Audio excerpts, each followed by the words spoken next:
আমাদের হালনাগাদ কর্মসূচির একটা কেন্দ্রীয় প্রোগ্রাম। যাত্রা শুরুর কেন্দ্রীয় প্রোগ্রাম আমরা সাভারে এসে শুরু করছি।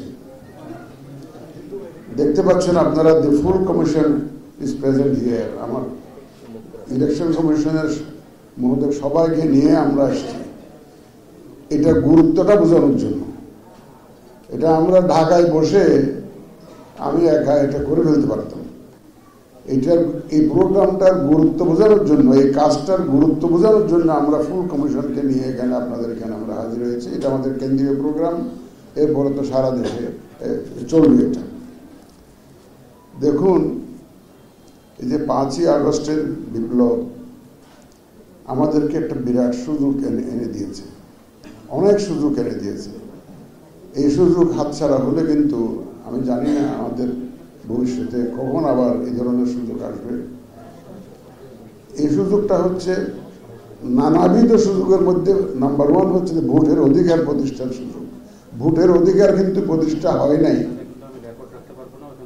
এই বিপ্লবের মাধ্যমে আমরা অধিকার প্রতিষ্ঠার একটা অপরচুনিটি পেয়েছি, সুযোগ পেয়েছি। এখন প্রতিষ্ঠার কাজটা করতে হবে আমাদের। এই প্রতিষ্ঠার কাজটার মধ্যে প্রথম ধাপ হচ্ছে এই যে সুষ্ঠু ভোটার তালিকা।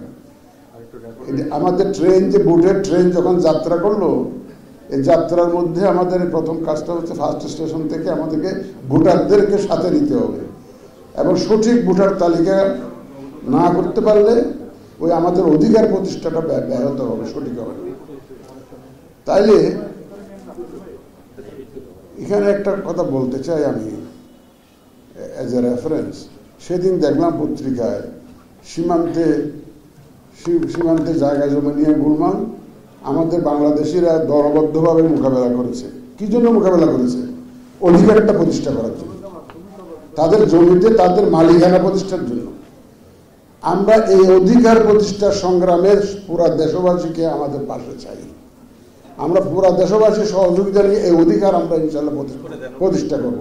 যেদিন মানুষ ভোট দিতে পারবে নির্বিঘ্নে, বিনা দ্বিধায়, freely, fairly, without any intimidation, ভয় ভীতিহীন ভাবে নিজের পছন্দের প্রার্থীকে যেদিন ভোট দিতে পারবে সেদিন আমরা মনে করি যে ভোটের অধিকার প্রতিষ্ঠা হলো। আমরা সেই প্রতিষ্ঠা সংগ্রামে নেমেছি এবং আপনাদের সবাইকে সাথে নিয়ে এই কাজটা আমাদের করতে হবে। আমাদের একার পক্ষে এটা সম্ভব না। আমাদের যে পুলিশ প্রশাসন থেকে, তারপরে আমাদের আমাদের বিভাগীয় কমিশনার মহোদয়, ঢাকার ডিসি মহোদয়, ওনারা যে আশ্বস্ত করলেন, এটা ওনাদেরও তো অধিকার প্রতিষ্ঠার ব্যাপার আছে, ওনাদের নিজেদেরও অধিকার প্রতিষ্ঠার ব্যাপার আছে, সবার অধিকার প্রতিষ্ঠার ব্যাপার আছে। যদি জাতীয় নির্বাচন হয়, এটা ইলেকশন কমিশনের ব্যাপার না, জাতীয় ব্যাপার, এটা জাতীয় ব্যাপার, এটা জাতির প্রোগ্রাম। সুতরাং বাঙালি জানে, ঐক্যবদ্ধ হতে জানে, অধিকার প্রতিষ্ঠার জন্য বাঙালি ফাইট করতে জানে।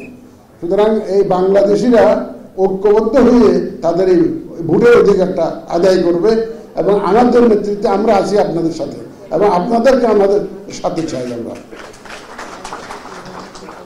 এই যে হালনাগাদ কর্মসূচি যখন চলবে, আমি আপনাদের কাছে অনুরোধ করবো, এখানে সমাজের সর্বস্তরের ব্যক্তি, প্রতিষ্ঠিত ব্যক্তিজন আছেন, শ্রদ্ধেয় ব্যক্তিরা আছেন, আপনারা অনুগ্রহ করব এই আমাদের যে হালনাগাদ কর্মসূচির সময় মানুষকে একটু উদ্বুদ্ধ করুন। মানুষ তো ভোটের প্রতি আগ্রহ হারিয়ে ফেলেছে। গতকালকে স্ট্যান্ডার্ড চার্টার্ড ব্যাংকের 2 জন অফিসার এসেছিলেন, আমার মেয়ের কলিগ, আমার মেয়ে চাকরি করে স্ট্যান্ডার্ড চার্টার্ড ব্যাংকে। আইসা বললো যে আমরা তো ভোটার হয়েছি, বয়স তো প্রায় ক্লোজ টু 40, এখনো কিন্তু ভোট দিতে পারিনি। ভোটার হয়েছে অনেক আগে, কিন্তু ভোট দেওয়ার সুযোগ করে। আমার সাথে দেখা করতে আসলে ইয়াঙ্গার জেনারেশন যখন আসে, তো সবাই বলে যে আমরা তো এনআইডি কার্ড দিয়ে পাইছি কিন্তু ভোট দিতে পারিনি। তাদের এই আক্ষেপ আমরা বুঝাতে চাই, তাদেরকে আমি ভোটের ব্যবস্থা করে দিতে চাই। সুতরাং এটা আমাদের একার পক্ষে এটা সম্ভব হবে না। It is a long journey ahead. আজকে তো মাত্র শুরু হলো, ভোটের অধিকার প্রতিষ্ঠার সংগ্রামের আজকে শুরু হলো। অপরচুনিটির যে সুযোগ যেটা এসছে, এই সুযোগ সদ্ব্যবহারের শুরু হলো, যাত্রা শুরু হলো আজকে। এই লং জার্নি, এটা পুরা ক্যাম্পেইন থেকে আরম্ভ করে তারপরে শেষ পর্যন্ত ভোটের বাক্সে পছন্দ মতো ভোট দেওয়া, গণনা করে আপনার পছন্দের প্রার্থী যেই হোক না কেন, যে বিজয়ী হোক আর জয়ী হোক, আপনি তা ভোটটা দেওয়া, তাই নিয়ে আমি এই যে লং জার্নিতে, পুরা জার্নিটাতে আমি আপনাদেরকে সাথে চাই। আপনার অধিকার যাতে কেউ এনক্রোচ করতে না পারে, ভোটের দিন যাতে কেউ আপনার অধিকার হরণ করতে না পারে, কেউ যাতে ভোট কেন্দ্র দখল করতে না পারে, ভোটের বাক্স কেড়ে নিতে না পারে, আপনাকে অযাচিতভাবে ইনফ্লুয়েন্স করতে না পারে ভোটারদেরকে, সেইটা জনপ্রতিরোধ গড়ে তুলতে হবে আমাদের। আমরা কি এক হইতে পারি না যে আমার অধিকারটা রক্ষার জন্য আমরা এক হয়ে ভোট কেন্দ্র পাহারা দিব, এখানে কোনো অনিয়ম করতে দিব না, আমরা এখানে কোনো লাঠি সোটা নিয়ে কেন্দ্র দখল করতে দিব না। আমি এই সামাজিক প্রতিরোধ করে তুলতে হবে আমাদেরকে এই ধরনের অনিয়মের বিরুদ্ধে। আমরা কোনো অনিয়ম চাই না। আমরা সঠিকভাবে সত্যিকারভাবে ইলেকশন বলতে যা বোঝায়, ইলেকশনের নামে অন্য কিছু প্রহসন আমরা চাই না। ইলেকশন বলতে যা বোঝায় আমরা সেটা প্রতিষ্ঠা করতে চাই। সুতরাং এই যে দীর্ঘ প্রক্রিয়া, এই যে দীর্ঘ জার্নি, আজ থেকে ভোটার তালিকা হালনাগাদকরণ থেকে আরম্ভ করে, তালিকা প্রস্তুত থেকে আরম্ভ করে ভোট দেওয়া পর্যন্ত, রেজাল্ট পর্যন্ত এই যে লম্বা একটা জার্নি, এই পুরা জার্নিতে আমরা জনগণের সহযোগিতা চাই, সর্বস্তরের জনগণের সহযোগিতা চাই। শুধু ল এনফোর্সমেন্ট এজেন্সি নয়, আমাদের সাংবাদিক ভাইদের সহযোগিতা চাই। আপনারা গণসচেতনতা সৃষ্টি করুন, মানুষকে যাতে আমরা উদ্বুদ্ধ করতে পারি যে আপনারা ভোট দেওয়া যেমন দায়িত্ব, কেউ যাতে আপনার ভোটটা অন্য কেউ যাতে দিয়ে যেতে না পারে, আপনার ভোটের বাক্সটা যাতে কেউ দখল করতে না পারে, আপনার ভোটের কেন্দ্রটা যাতে কেউ দখল করতে না পারে। এই জন্য মানুষের মধ্যে সচেতনতা সৃষ্টি, মানুষকে যাতে আমরা সাথে পাই, আপনারা দয়া করে এই সচেতনতা সৃষ্টি করতে, অ্যাওয়ারনেসটা সৃষ্টি করার জন্য আপনারা ভূমিকা রাখবেন, এই প্রত্যাশা আমরা করি।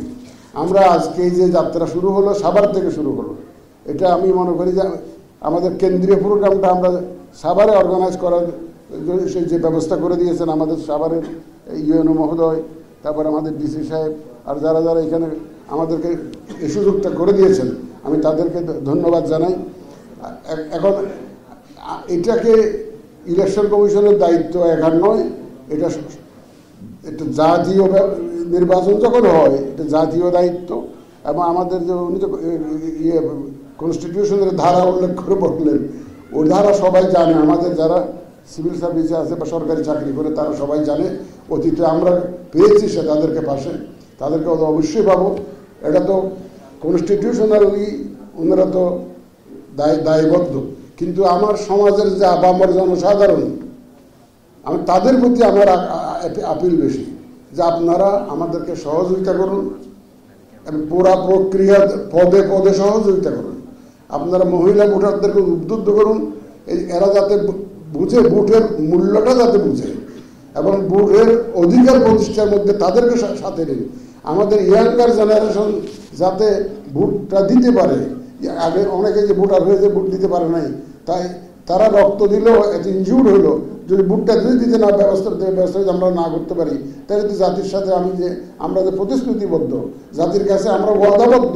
আমি একটা কথা বারবার বলে থাকি, যে এটা অনেক জায়গায় বলেছি আমি, যে আমাদের সিভিল সার্ভিসের লোকজন আন্দোলন করতেছে সংস্থাপন জনপ্রশাসন মন্ত্রণালয়ে, তাদের দাবি দেওয়া বঞ্চিত হয়ে এই 18-20 মানুষ যে বঞ্চিত হলো, তারা কোথায় যাবে?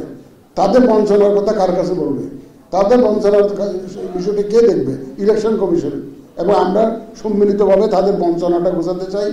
তারা যে দিনে বঞ্চিত হয়েছে ভোটের অধিকার থেকে, এই সুযোগ এসছে, এখন ইনশাল্লাহ আমরা এই সুযোগটা আমরা নিব। এবং এই সুযোগ নেওয়ার ক্ষেত্রে আপনারা মানুষকে একটু উদ্বুদ্ধ করবেন। আপনারা অত্যন্ত সমাজে সম্মানিত ব্যক্তি, আমাদের সাংবাদিক বলেন আর যারা উপস্থিত আছেন সবাই সম্মানিত ব্যক্তি। আমাদের এখানে মা বোনেরা আছেন, আপনারা একটু মহিলাদেরকে উদ্বুদ্ধ করেন যাতে ভোটার হয়। ভোটার হওয়াটা লক্ষ্য নয়, it is not an end in it self, এটা একটা মিনস। ভোটার হওয়াটা একটা শুরু হলো, ভোটটা দেওয়া পর্যন্ত কিন্তু তাইলে প্রসেসটা কমপ্লিট হয়। এই ভোটটা দেওয়ার জন্য কেন্দ্রে যাতে যায় এবং কেন্দ্রে যদি কেউ অযাচিতভাবে হস্তক্ষেপ করে সেটা ঠেকানোর জন্য যে সহযোগিতা, যে ধরনের সহযোগিতা দরকার, সেই ধরনের সহযোগিতা আমরা সবার কাছ থেকে কামনা করি। যাই হোক, আজকে আপনারা যে অনেকক্ষণ ধরে বসে আছেন, আমাদেরকে সময় দিয়েছেন আমাদের বক্তব্য শোনার জন্য। আমি আপনাদেরকে আন্তরিক মুবারকবাদ জানাই। ইলেকশন কমিশনের পক্ষ থেকে আপনাদেরকে ধন্যবাদ জানাই। এখানে ওনারা বাইরে একটা উদ্বোধনী অনুষ্ঠানের জন্য কি কবুতর টবুতর উড়ানোর একটা ব্যবস্থা করেছেন, বেলুন ব্যবস্থা করেছেন। তো সেটা তো এই বক্তব্যটা এখানে যেহেতু শেষ হয়ে যাচ্ছে, আমি আজকের এই হালনাগাদ করার অনুষ্ঠানের উদ্বোধনী ঘোষণা করছি। পরে বাইরে একটা ছোট্ট প্রোগ্রাম হবে। তো আবার আজকের এবারের মতো বিদায় নেই। আবার সেই কথা, আপনাদের সবার সহযোগিতা চাই। আপনাদের সহযোগিতা ছাড়া আমাদের এই লক্ষ্যে আমরা পৌঁছাইতে পারবো না। জাতির প্রতি যে ওয়াদা আমরা দিয়েছি, এই ওয়াদা পালনে আপনাদের সহযোগিতা চাই। সবাইকে ধন্যবাদ।